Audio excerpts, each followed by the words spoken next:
Hey, hi everybody, welcome to the cooking class. Today we're going to be making the easy chicken fajitas out of the Mexican box. So this is our good Mexican box, and in the box you get 5 recipes as well as 4 spices. So you get the guacamole, the nacho cheese, the poco picante, and the fajita. So to start, we're going to start with our chicken, and I've already cut my chicken up and it's in my steamer. So what I'm going to do is, because not everyone in my house, especially my children, like the veggies, I'm going to put the veggies on this tray and put it into the steamer. So this recipe calls for 2 tablespoons, which I find a little much, so I go a little lighter on the spice. This knife is our ceramic knife. It's great for veggies and fruit. It goes through really easily, but it's not recommended for like frying frozen burgers or anything because it isn't steel, it is ceramic. It will break. I'm going to cut a few of our onions up to go into our salsa. Put those over there. So mix up the chicken, get the spice on all of the chicken. Some people just shake their steamer, but because I'm putting the tray in, I do it this way because I don't want to knock everything around. So in goes the tray, the onions in there, and we're going to do a red pepper as well. And you can put, like the recipe calls for 2 whole peppers. I'm not going to put 2 whole peppers in because not everybody in the house eats them with their fajitas. So you can just do it as much or as little as you want, or stick the veggies all together. It's really up to you.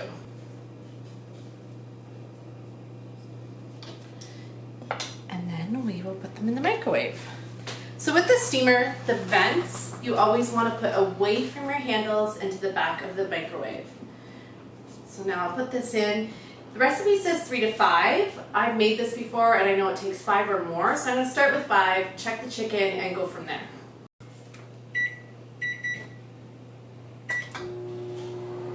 So next I'm going to move on to the guacamole. It says 2 avocados, and I know that my daughter loves guacamole, so I will do 2, but you could just half the recipe and do that. You can also add, I'm not going to put anything but the guacamole in here, but if you wanted to, you could add in tomatoes, feta, anything else that you would like.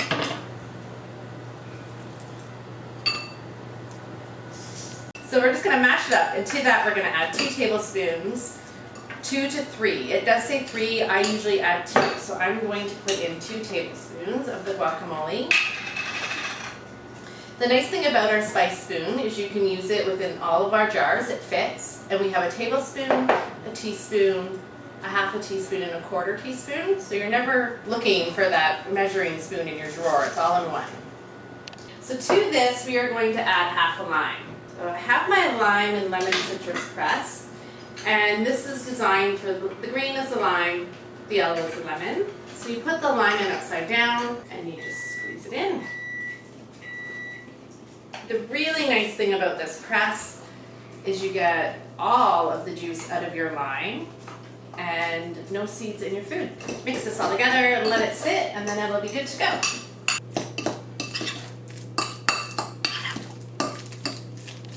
So I did just check on my chicken, and it does need a couple more minutes, so I put it in for another 2, and I'll check it again. So before the class started, I did make the nacho cheese hot dip. So for this dip, you need 3 tablespoons of the nacho cheese. I did put 2 because I've not made it before and wanted to see what the spice was like. You put in half a cup each of sour cream, cream cheese, and grated cheese. And then you nuke it till it's bubbly. So there's my dip. And I put it in for 3 minutes and it was nice and hot. It's a little cooler now, but I can reheat it up. So next, we're gonna move on to the salsa. So I have my onion that I put in there from before, and I'm just going to chop up the tomatoes.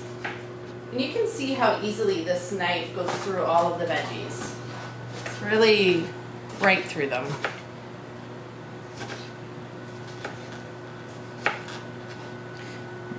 So our salsa spice is a little hot. If you're not one who really likes a lot of spice, it does say 2 tablespoons. I actually only put in 2 teaspoons into my salsa, but if you like it hotter, use the 2 tablespoons. If I was doing this at your home as a cooking demo, you would be the one doing the cutting of the veggies and everything, so you can see how all of our products work. It wouldn't be me up here doing this. And again, in this, we're going to use the citrus press, and we're going to put in half a lime. In goes my 2 teaspoons. Stir that up and let that sit. So we've already done the guac, we've done the cheese dip, we've done the salsa.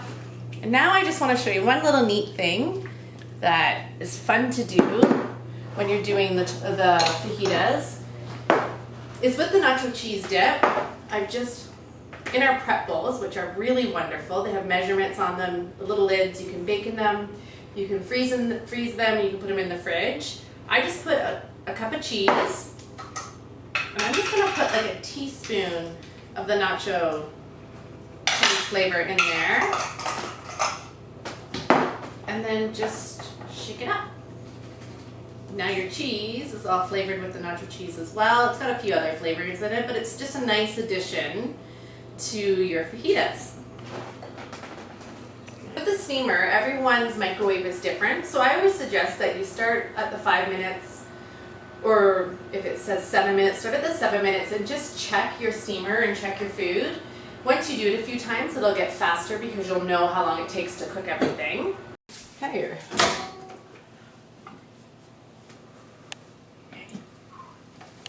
And I'm gonna plate it up. I'm gonna show you what I would do with it for dinner. The one safety tip I can give you for the steamer is when you have it in the microwave, before you take it out, open the lid and let the steam go out in the microwave, and then always open the lid away from you. So you can see the peppers are done. I'm gonna take those out, put my tray over here. So the pepper and onion. And there is all the chicken. The one thing to note, all that juice in the bottom is nothing to be concerned about. It's just that your chicken is cooked by steam, and so it's just all the juices and stuff in the bottom. So what I would do is I would put a few pieces of chicken.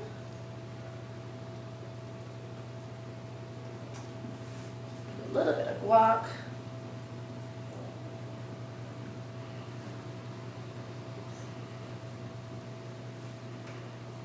Salsa,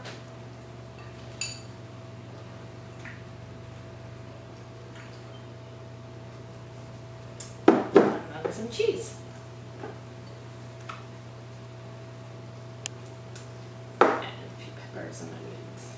It's really however you want to dress it up.